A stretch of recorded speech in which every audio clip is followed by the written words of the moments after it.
अस्सलाम वालेकुम। उम्मीद है आप सब खैरियत से होंगे। आज के वीडियो में हम बात करेंगे बुक वैल्यू और प्राइस टू बुक वैल्यू के बारे में।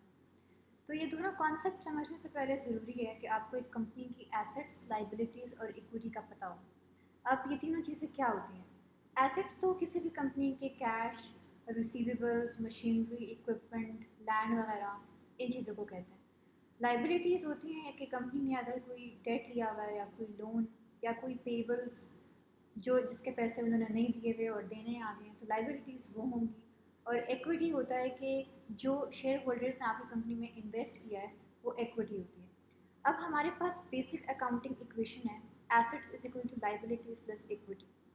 ये हमारी बैलेंस शीट में भी हम ये इक्वेशन हम शो करते हैं, ठीक है। अब इस इक्वेशन का समझना ज़रूरी क्यों है? ये इसलिए ज़रूरी है क्योंकि इस इक्वेशन से ही हम बुक वैल्यू निकाल सकते हैं। इस इक्वेशन को रीअरेंज करके आप लिख सकते हैं equity is equal to assets minus liabilities.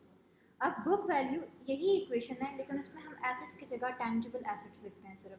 Tangible assets वो होते हैं जो एसेट्स आप देख सकते हैं, टच कर सकते हैं, ठीक है। इसमें इनटैंजिबल एसेट्स नहीं आते, मतलब ट्रेडमार्क और जो हमारे पास पेटेंट्स वगैरह होते हैं वो इसमें इंक्लूडेड नहीं है। अब बुक वैल्यू होती क्या है और इस ये बताती क्या है आपको? तो फॉर एग्जांपल एक कंपनी है जो शट डाउन करने वाली है और वो अपने सारे एसेट्स को सेल कर देती है और अपने सारे लाइबिलिटीज़ भी पे ऑफ कर देती है। अब उसके बाद जो उसकी नेट वर्थ होती है उसको हम बुक वैल्यू कहते हैं बेसिकली, ठीक है। ये नीचे मैंने लिखा हुआ है, net worth of a company after selling everything and paying all the liabilities. अब बुक वैल्यू हम कैलकुलेट कैसे करते हैं? तो फॉर एग्जांपल एक कंपनी की बुक वैल्यू हमने निकालनी है तो उसके लिए हम दो चीज़ें कंसिडर करेंगे, टैंजिबल एसेट्स और लाइबिलिटीज़। अब फॉर एग्जांपल हमारे पास एक कंपनी की टैंजिबल एसेट्स में cash, building, land, equipment, materials वगैरह हैं और उसकी हमारे पास ये वैल्यूज़ गिवन है। तो हमारे पास टोटल उसका 4 मिलियन आ रहा है।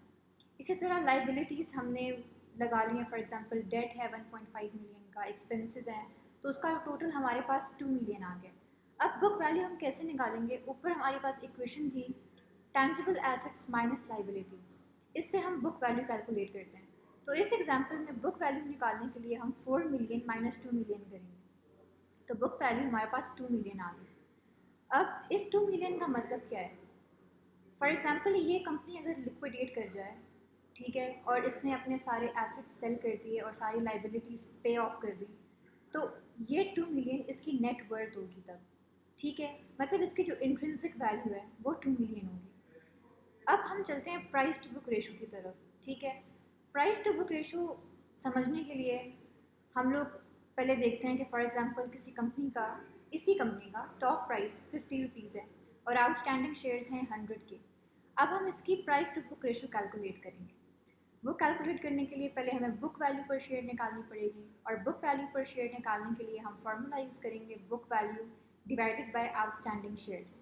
बुक वैल्यू हमारे पास ऊपर आई थी 2 मिलियन, ठीक है, ये आप देख सकते हैं, और आउटस्टैंडिंग शेयर्स हमारे पास 100 के हैं, तो इससे हमारे पास बुक वैल्यू पर शेयर आ जाएगा 20। अब हम लोग निकालेंगे price to book ratio. Price to book ratio का फॉर्मूला होता है price per share divided by book value per share. तो हम लोगों ने फार्मूला में वैल्यूज पुट कर दी और हमारे पास प्राइस टू बुक रेशो आ गया 2.2। अब प्राइस टू बुक रेशो आपको क्या बताता है? ये आपको जनरली बताता है कि एक कंपनी के स्टॉक के लिए मार्केट कितना प्रीमियम पे करने को तैयार है, ठीक है। फॉर एग्जांपल अगर इसका प्राइस टू बुक रेशो 2.2 है तो इसका मतलब ये है कि मार्केट में लोग इस कंपनी के स्टॉक के लिए 2.2 टाइम्स ज़्यादा पैसे देने को तैयार है, ठीक है ना। अब इसका मतलब है कि ये ओवर वैल्यूड है, ठीक है। अब ये समझने के लिए हम लोग एक एग्जांपल करते हैं। फॉर एग्जांपल दो कंपनीज़ हैं, कंपनी ए और कंपनी बी।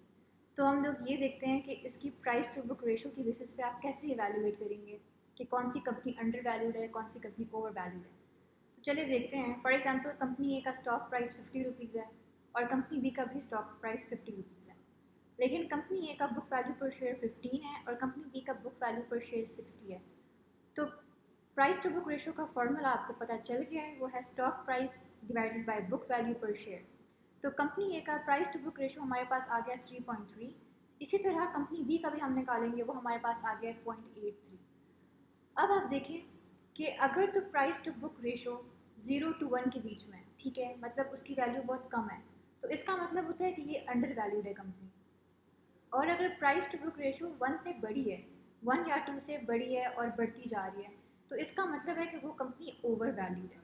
अब इन दोनों कंपनीज में कौन सी कंपनी ओवर वैल्यूड है? कंपनी ए, क्योंकि उसकी प्राइस टू बुक रेशो ज़्यादा है, और कंपनी बी की कम है, इसलिए वो अंडर वैल्यूड है। अब ऑल्दो ये कोई बेसिस नहीं है डिसाइड करने का कि कौन सी कंपनी अच्छी है कौन सी बुरी है, लेकिन प्राइस टू बुक वैल्यू के बेसिस पर आप ये देख सकते हैं कि कौन सी कंपनी अंडर वैल्यूड है और कौन सी कंपनी ओवर वैल्यूड है, ठीक है। इसके अलावा प्राइस टू बुक रेशो एक अच्छा मेट्रिक है, लेकिन सिर्फ उन कंपनीज के लिए जो कैपिटल इंटेंसिव हैं, ठीक है। फॉर एग्जांपल जिनमें टेंजिबल एसेट्स ज़्यादा यूज़ होते हैं। अगर कोई सॉफ्टवेयर कंपनी है जो सॉफ्टवेयर बनाती है, एप्स बनाती है, तो उस कंपनी के लिए प्राइस टू बुक रेशो आप नहीं यूज़ कर सकते as a metric to evaluate its stocks, क्योंकि उसमें टेंजिबल एसेट्स नहीं हैं, उनके सारे एसेट्स इनटेंजिबल हैं, ठीक है। आइडियाज़ हैं, सॉफ्टवेयर्स हैं, उनको आप टच नहीं कर सकते, फिजिकल एग्जिस्टेंस उनकी नहीं है। तो फिर उन केसेस में प्राइस टू बुक रेशो एक अच्छा बेसिस नहीं है डिसाइड करने का कि ये कंपनी अंडर वैल्यूड है या ओवर वैल्यूड है, ठीक है। अब हम देखते हैं सरमाया.pk पे कि वहाँ पे हम लोग प्राइस टू बुक रेशो की बेसिस पे कैसे इवेल्युएट कर सकते हैं किसी कंपनी का स्टॉक। अच्छा, तो अब फॉर एग्जांपल अगर मैंने किसी कंपनी का पीयर कंपैरिजन करना है प्राइस टू बुक रेशो की बेसिस पे, तो उसके लिए फॉर एग्जांपल मैं सर्च करती हूँ, हम लोग सर्च करते हैं हब को, ठीक है। अब उसके पेज पे हम जाएंगे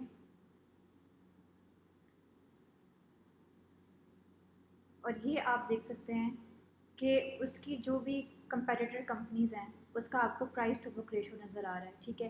अब प्राइस टू बुक रेशो की बेसिस पे मैं कैसे इवेलुएट कर सकती हूँ कि इसके कंपैरिजन में बाकी कंपनीज अंडर वैल्यूड हैं या ओवर वैल्यूड हैं। तो आप देखें कि सबसे कम प्राइस टू बुक रेशो किस कंपनी की है, इस वक्त जा रही है PKGP की, ठीक है।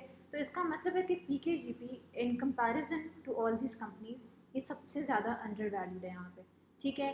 और देखा जाए तो हबको का सबसे ज़्यादा प्राइस टू बुक रेशो है। इसका मतलब है कि ये थोड़ी सी ओवर वैल्यूड कंपनी है बाकियों के कंपैरिजन में, ठीक है। अब although price to book ratio आपको ही नहीं बताता कि आप इस कंपनी में इन्वेस्ट करो या ना करो, लेकिन ये आपको हेल्प करता है इवेल्युएट करने में कि कौन सी कंपनी अंडर वैल्यूड है, ठीक है। अब हम लोग जाते हैं मार्केट वैल्यूएशन में, और यहाँ हम फॉर एग्ज़ाम्पल अगर हम यहाँ पे सेटिंग में top price to book value की बेसिस पे देखें, तो ये हमारे पास आ रहा है सारी कंपनीज जो जिनका price to book value ratio बहुत ज़्यादा अच्छा है, ठीक है। अब इसमें आप देख सकते हैं कि सबसे कम जा रहा है BNWM का, ठीक है। इसका मतलब है कि ये सबसे ज़्यादा अंडर वैल्यूड है इस वक्त। तो मतलब ये भी हो सकता है कि इसमें आपको इन्वेस्ट करना चाहिए, ठीक है, क्योंकि बाकी कंपैरिजन में ये बहुत अंडर वैल्यूड है। इसी तरह बाकी आप बैंकिंग में देख सकते हैं, आप टेक्नोलॉजी में देखें, ठीक है, और टेक्सटाइल में देखें, ये सारी वो कंपनीज़ हैं जिनमें आपको इन्वेस्ट करना चाहिए आजकल, क्योंकि उनका price to book value ratio काफ़ी अच्छा है, ठीक है। तो आई होप कि आपको समझ आ गए होंगे ये सारे कॉन्सेप्ट्स, और आप ये भी देख सकते हैं कि सरमाया.pk पर आपको कोई कैलकुलेशन करने की ज़रूरत नहीं है, आपके पास सारी वैल्यूज़ गिवन हैं। आपको सिर्फ ये कॉन्सेप्ट्स पता होने चाहिए, बाकी आप वैल्यूज़ देख के ख़ुद एवेलुएट कर सकते हैं कि कौन सी कंपनी अच्छी है, कौन सी अंडर वैल्यूड है, किस में इन्वेस्ट करना चाहिए, किस में नहीं। बाकी स्टे अपडेटेड और स्टे कनेक्टेड। नेक्स्ट वीडियो में इंशाल्लाह हम और भी टॉपिक्स डिस्कस करेंगे, एंड आई होप कि आप लोगों को ये सीरीज़ अच्छा लग रहा हो।